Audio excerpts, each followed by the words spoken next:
Hi guys, welcome to week 10. It's going to be a pretty straightforward recap this week. The funny bone just didn't really seem to hit me at all, and I don't have any videos to insert, and not a lot of jokes to be made at everybody's expense.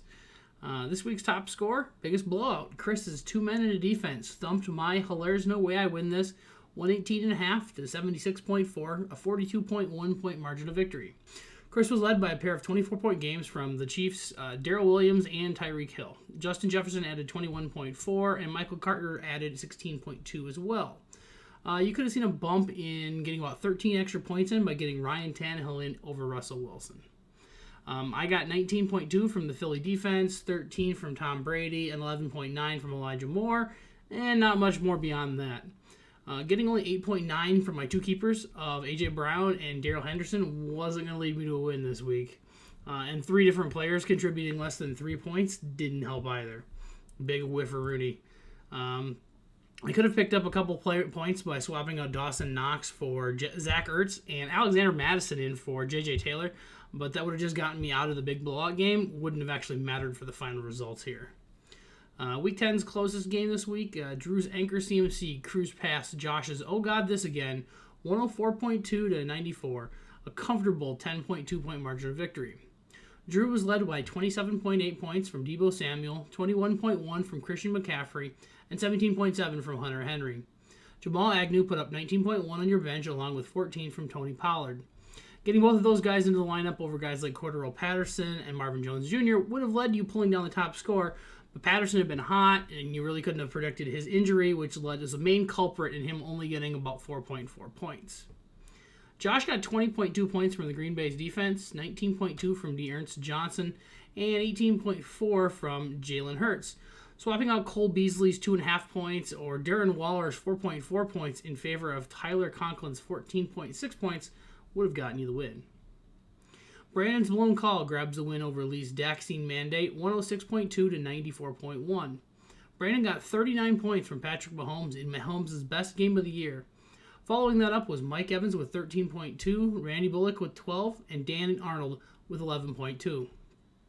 You could have picked up another 10.1 points by swapping Jeremy McNichols out for Devin Singletary, but it wouldn't have been enough points to top Chris for high score. Lee's Dak Prescott did his best to match Mahomes, putting up 26.3 points to lead Daxine mandate this week. Delvin Cook added 19.3, and the starting wide receiver duo of Devontae Adams and Rashad Bateman each added 11 as well. You had a couple of 8-point games on your bench from Noah Fant and Jordan Howard, but you would have only been able to pick up about an extra 5 points by getting them into your lineup. Alex's Quad D continues the Deuce Rampage tour, deflating Nick's T-Boner showing 94.6 to 71.6. The Deuce got 28 points from Dallas' defense, which was a top 3 defensive score so far this season. Travis Kelce got 15.9 out of the tight end spot, and Austin Eckler added 13.4.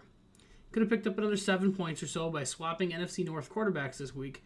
Kirk Cousins in favor of Aaron Rodgers might have grabbed you a few extra points, but I'm sure the rooting interest was probably a lot better. Nick got 18.8 from Mark Ingram, 13.8 from Keenan Allen, and 10.5 from Austin Hooper. The blame for this loss can go squarely on the shoulders of Matty Ice, as Matt Ryan scored just 68 hundredths of a point, 117 passing yards, and 2 picks. His shit game directly fed points to Dallas' defense, so Nick got hit with a double whammy here. I know you personally were blaming Tyler Lockett, but hey, Green Bay's defense is actually kind of good. Nick, your losing streak continues. It's now at 7 games. Drew will have the opportunity this weekend to add you to the record book, as according to the league stat tracker in Yahoo, the longest in-game losing streak is 8 games by Josh in 2018. Pope 2.0's Pew Pews holds on to first place after last week's top score, defeating Pope 1.0's Serenity Now, 105.3 to 77.9.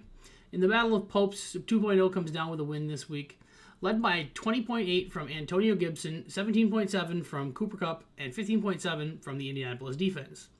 The only player on your roster that could have been an improvement over the starters was Deontay Harris, who put up 13.1 on your bench. That would have been a 4-point bump either over Chris Godwin or Terry McLaurin. Certainly understandable to not make that play to have both Godwin and McLaurin in. For Pope 1.0, you got 15.3 from Mark Andrews, 13.9 from James Conner, and 10.6 points from Aaron Jones before he went down with the MCL injury. He'll be out for a week or two, but fortunately it wasn't any worse than that, especially after you lost Derrick Henry already this season. You could have improved on your starting lineup by swapping in New England's defense instead of Baltimore and Derek Carr instead of Carson Wentz, but the 20 points you would have gained still wouldn't have been enough to catch up to Pope 2.0.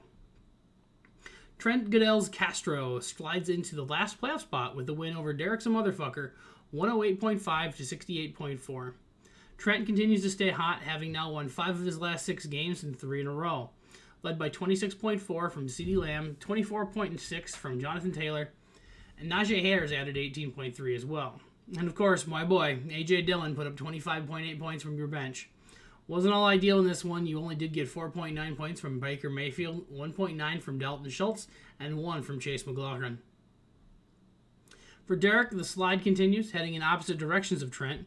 4 straight losses have dropped you from 6-0 to 6-4, but you're still sitting in a playoff spot. You get 19.3 from Ezekiel Elliott and 16.4 from James Robinson. Outside of your running backs, it seems like the team continues to struggle. Mike Williams, DK Metcalf, and Brandon Ayuk each averaged 4.5 points this week. Tight end was a mess. You got 0 from TJ Hawkinson in your starting lineup over Dallas Goedert's 3.8 points on your bench. But more on that in a moment. Finally, Jason's best of times and worst of times knocks off Tom's I Can See for Miles and Miles, 114.3 to 94. Josh Allen continues to be a rock star for your team, this week putting up 24 points in the win over the Jets.